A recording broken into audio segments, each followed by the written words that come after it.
for them to be able to pick up Joe Flacco off the practice squad and the way he's been able to elevate. We had a stat before the game had begun. Had he had played a full 17 games, he'd be on pace for 5,500 yards, be on pace for 55 touchdowns and 30 picks. And 30 so, picks. so he's got a little bit of Stafford in him, but honestly, gets hot at the right time. This is a team that's rolling. They have a great defense, great offensive line, got some two great running backs. Jerome Ford and Kareem Hunt complement each other really well.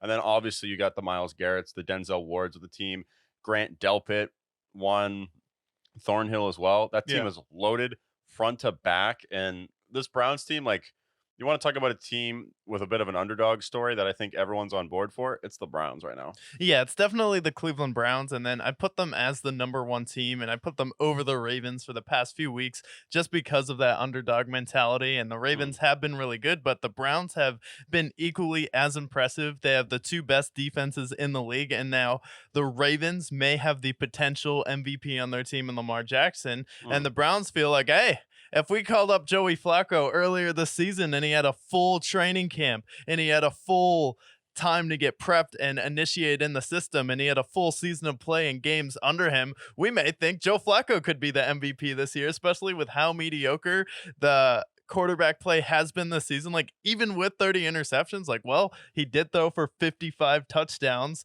and he did throw for damn near 6,000 yards. So why the hell not? Yeah, exactly. And you know, being that 30 for 30 guy, he's one of those guys, like we talked about Stafford a couple minutes ago, and I think that he kind of fits that really well with kind of, he just goes out there and he just flings it. Yeah. And David Njoku, ever since he stepped in, has been a top 5 tight end in the NFL, not just fantasy-wise, but just making big plays. Like, I always was a big fan of David Njoku on the Browns, and I always felt like had he had the right guy, he would be an absolute juggernaut, probably have a 1,000-yard season. Well, now ever since he stepped in, Joe Flacco, you've seen Elijah Moore step up. You've seen David Njoku elevate. You've seen Amari Cooper literally breaking records. Yeah. So, I mean, I feel like the way you game played for the Browns to start the season was stop the run. Yeah. And that was kind of how you crippled them. But now that they can pass it as well, it's like they're a hard team to stop.